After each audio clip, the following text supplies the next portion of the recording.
दोस्तों, बॉलीवुड में सहायक कलाकारों की लिस्ट काफी लंबी है और अगर ये फिल्मों में ना हो तो फिल्मों में मसाला ही ना हो। कहने का मतलब है हंसी मजाक, प्यार मोहब्बत और नफरत। ये सहायक कलाकार हर तरह के किरदार को बखूबी निभाते हैं और दर्शकों के दिलों पर एक अलग पहचान भी बनाते हैं। लेकिन आज हम अपने दर्शकों की फरमाइश पर आपके लिए ऐसे ही सहायक कलाकार के बारे में जानकारी लेकर आए हैं जिनका नाम है राजकुमारी शुक्ला, जिन्हें आपने फिल्मों में सपोर्टिंग रोल में देखा होगा और इनका अभिनय दर्शकों को बेहद पसंद आता था। तो चलिए शुरू करते हैं हमारी इस वीडियो को।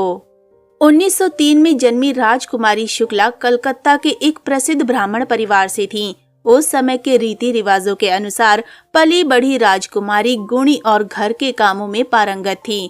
उनके परिवार ने उनकी शादी अच्छे से कर दी थी, लेकिन उनका वैवाहिक जीवन कलह और दुखों से भरा रहा। उनकी शादी तब टूट गई जब एक बार उनके पति ने उन्हें बुरी तरह पीटा और घर से निकाल दिया। अकेले और बिना किसी सहारे के वो उड़ीसा के जगन्नाथपुरी की ओर चल पड़ी, जहां उन्हें एक आश्रम में आश्रय मिला।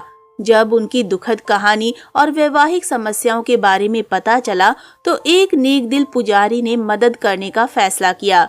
वो राजकुमारी के माता पिता से संपर्क करने में कामयाब रहा और उन्हें उसकी स्थिति के बारे में बताया।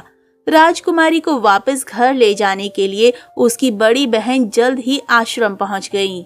राजकुमारी को थिएटर का बहुत शौक था। वो कभी कभी पास में रहने वाले गुजराती बाबा नामक स्थानीय थिएटर अभिनेता से नाटकों के लिए पास ले लेती थीं।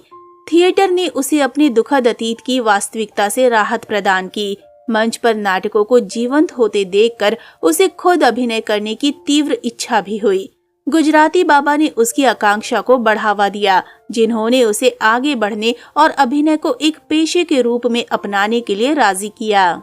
अपने लक्ष्य की प्राप्ति के लिए 1933 में वो फिल्म निर्माण कंपनी मदन थिएटर्स में शामिल हो गईं, जिसने कई लोकप्रिय और ऐतिहासिक फिल्में बनाई। उन्होंने अपने करियर की शुरुआत एक प्रमुख महिला के रूप में की थी। उस समय मीडिया ने उनके आकर्षक रूप रंग की प्रशंसा करते हुए उनके गुणों का वर्णन इस प्रकार किया: हिलाली अब्रू, तेज आंखें, कुशादा पेशानी और सियाह जुल्फें। राजकुमारी शुक्ला ने भावनात्मक भूमिकाओं में बेहतरीन काम किया। उन्होंने मूक फिल्मों और बोलती फिल्मों दोनों में काम किया। मूक फिल्मों से शुरुआत करने के बाद उन्होंने हिंदी सिनेमा में ध्वनि के आगमन पर एक मजबूत प्रभाव डाला। मदन थिएटर के अलावा उन्होंने अन्य फिल्म कंपनियों में भी काम किया। उनकी यादगार फिल्मों में शामिल हैं फरियाद, चांदनी, शारदा, पनघट, तुलसी, स्वामी, एक रात, मन की जीत, स्कूल मास्टर, दुल्हन, बदलती दुनिया, आंख मिचोली, राजनर्तकी, झूला, नज़्मा और रतन। समय के साथ वो ज्यादातर एक चरित्र कलाकार और खलनायिका के रूप में दिखाई देने लगी। नकारात्मक भूमिकाओं में उत्कृष्ट उनके ग्राफिक और आश्वस्त भावों ने दर्शकों को घृणा से कांपने पर मजबूर कर दिया।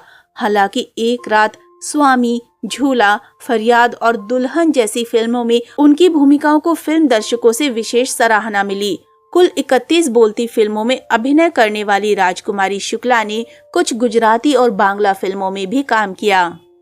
उनकी आखिरी रिकॉर्ड की गई हिंदी फिल्म थी नई माँ। हालांकि वो एक गायिका नहीं बल्कि एक अभिनेत्री थीं, लेकिन उन्होंने अपने करियर में सिर्फ एक गाना गाया, बेबी तारा। ये फिल्म में दिखाया गया पनघट। संयोग से राजकुमारी हिंदी सिनेमा में एक लोकप्रिय नाम थी और कम से कम 3 कलाकार इसी नाम से जाने जाते थे। इससे अनजाने में काफी भ्रम की स्थिति पैदा हो गई थी, खासकर फिल्म इतिहास के छात्रों के बीच। जिस समय राजकुमारी शुक्ला फिल्मों में सक्रिय थीं, उसी समय एक और मशहूर अभिनेत्री गायिका भी थीं। राजकुमारी दुबे बनारस वाली भी काफी चर्चा में रहीं। दरअसल दोनों अभिनेत्रियों ने कुछ फिल्मों में एक साथ काम किया, जिनमें राजकुमारी दुबे बनारस वाली ने गाने गाए थे। राजकुमारी शुक्ला का निधन 14 जुलाई 1946 को हुआ था। तो दोस्तों, अभी के लिए बस इतना ही। मिलते हैं अगली वीडियो में। तब तक आप सब अपना ध्यान रखिए। Bye bye.